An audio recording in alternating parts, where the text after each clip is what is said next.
Сәлеметсіздер ме оқушылар? Мен Бекжанова Бақтыгүл Өмірзақовна, Маңғыстау облысы Мұнайлы ауданының номер 7 орта мектебінің өзін-өзі тану пәні мұғалімі. Біз бүгін 4 сыныптың өзін-өзі тану пәні бойынша 29 сабақ туған жердің әсемдігі тақырыбында сабағымызды бастаймыз. Сабағымыздың құндылығы сүйіспеншілік, ал қасиеттері жақсы көру, қамқорлық, бауырмалдық. Сабағымыздың мақсаты оқушыларға туған жер сұлулығын сақтау, оған қамқорлық жасау керектігін айта отырып, сүйіспеншілік құндылығының мәнін ашу. Ендеше сабағымызды бесті ережесімен бастайық. Тәртіп, талап, татулық, тазалық, тыныштық болса балалар, сабағымыз ойдағыдай өтеді деп ойлаймын. Ендеше жағымды көңіл күйге келіп, нұрға бөленейік. ыңғайланып отырыңыздар, денелеріңізді түзу ұстаңыздар, аяқ қолыңызды айқастырмаңыз. қолдарыңызды тізеңізге немесе үстел үстіне қоюға, көздеріңізді жұмып елестетіп көріңіз. Күн нұры сіздің төбеңізден өтіп, кеудеңізге қарай бойлап барады. Кеудеңіздің орта тұсында гүл түйнегі орналасқан. Гүлдің түйнегі нұрдан баяу ашылып келеді. Балғын және таза әсем гүл сіздің әр ойыңызды, әр сезіміңізді, эмоцияңыз бен тілек қалауыңызды шайып, жүрегіңіздің қалауын ашады. Нұр сәулесі сіздің бойыңызға ақырын тарай бастаған елестетіңіз. Ол біртіндеп күшейе түсуде. Оймен осы нұрды қолдарыңызға түсіріңіз. Сіздің қолдарыңыз нұрға бөленіп, сәуле шашуда. Қолыңыз тек жақсы, ізгі істер істейді және баршаға көмектеседі. Енді нұр аяқтарыңызға тарады. Аяқтарыңыз нұр сәулесін шашуда. Олар сізді тек жақсылық жасау үшін жақсы жерлерге ғана барады. Олар нұрмен махаббат құралына айналады.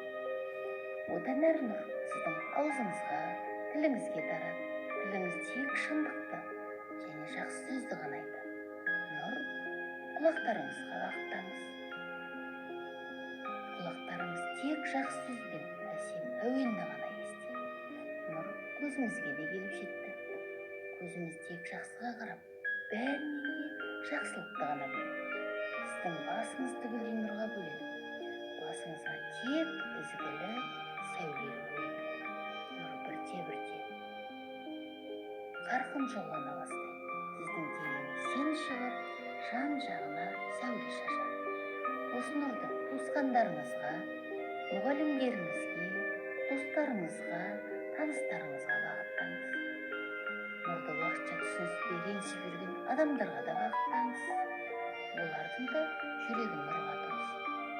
Осы нұр бүкіл әлем барлық адамдарға, жан-жануарларға, өсімдіктерге, барлық тірі жанға таралсын. Ғаламның барлық түп-түпкіріне нұрды бағыттаңыз. Ойша айтыңыз: мен нұрлымын, нұр менің ішімде, мен нұрмын. Осындай нұрмен махаббат пен тыныштық күйінде отыра тұрыңыз. Енді осы нұрды жүрегіңізге орналастырыңыз. Нұрға толы бүкіл әлем сіздің жүрегіңізде. Оны осындай әсем қалыпта сақтай біліңіз. Және көзіңізді ашуға болады.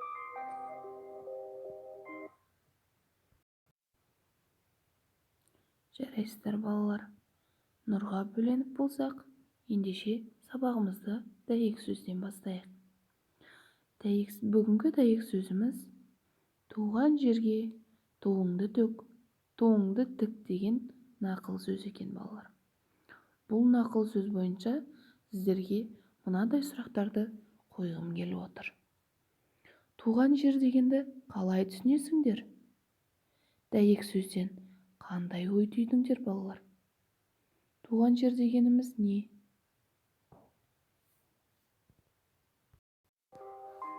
Балалар, туған жер дегеніміз ол әр адамның туып өскен, кіндік қаны тамған жер. Әркімге туған жері ыстық, туған жердің әсем табиғаты жылдың 4 мезгілінде де ғажайып көріністерімен таң қалдырып тұрады. Көрнекті жазушы Ақселеу Сейдімбек дүние дидарындағы ең сұлуды, ең қымбатты, адам баласына ең жақынды, ең қаталды, ең дананы қара қылды, қақ жарған ең әділді аташы десе, табиғат дер едім деп әділ баға берген болатын. Табиғаттан барлығын табуға, барлығын үйренуге болады. Табиғат адам үшін ашық кітап тәрізді. Табиғаттың сұлу да әсем көрікті келбеті жайылған дастархан сияқты. Табиғат адамға қуаныш сыйлайды, шабыт береді екен.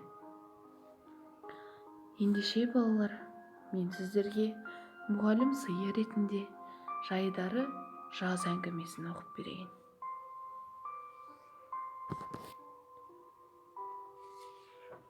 Жайдары жаз. Міржақып Дулатов. Жаз болудың алдында күн ұзарып, ақырындап қар да ери бастайды. Жолдардан, жылғалардан су ағып, көлге, өзенге құяды. Өзенге мұз жарылып, су айналып, төмен ағып, сең жүре бастайды. Су өзеннің жиегінен асып, жағаларынан қар көшіп, күн жылынып болған соң шөп шығып, түрлі түсті гүлдер шешек атады. Егіншілер соқа сайманын түзеп жер жыртуға шығады. Тоғайда жапырақтарын жамылып, жаңа келген сайрағыш құстардың үнімен көңілді боп кетеді.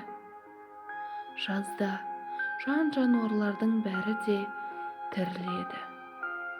Жаздың жетіп, күннің жылынғанына бәрі де шаттықта. Қыстан қысылып шыққан мал жүнін тастап, бие құлындап, қой қоздап, қара жерді сағынып қалған жануарлар байласа тұрмай далаға қашады. Балалар ойынға шығып, жүгіріп, жыл құстары тегіс келіп, жұмыртқа салған. Көлде қаз, үйректер бықылдап отыр. Анда-санда аппақ болып, ұзын мойын иіп, сұлу кеудесін керіп, жүзіп жүрген аққуды да көруге болады. Таң ата шырылдаған торғай мен үйдің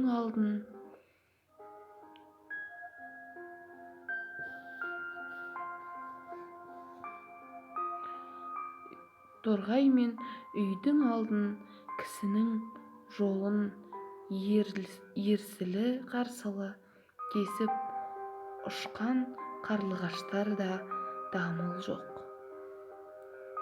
Мал көкке тойынады, жұрт бие байлайды.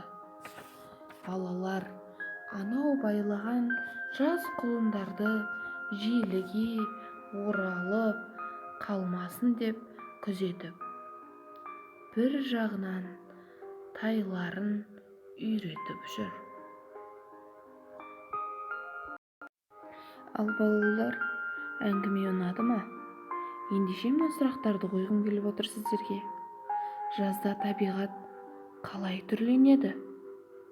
Адамдар күн нұрына, гүлдер мен құстарға неліктен қуанады? Жазда балалар немен айналысады? Жазғы табиғат адамға несімен қызықты?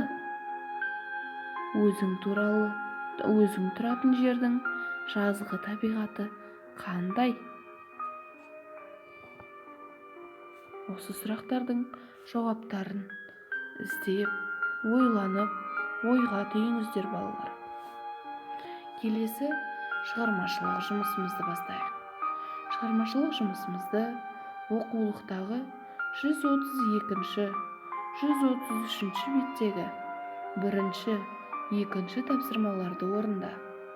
Бірінші тапсырмада туған жерді қалайша көркейтуге болатыны туралы ойларыңды ортаға салып,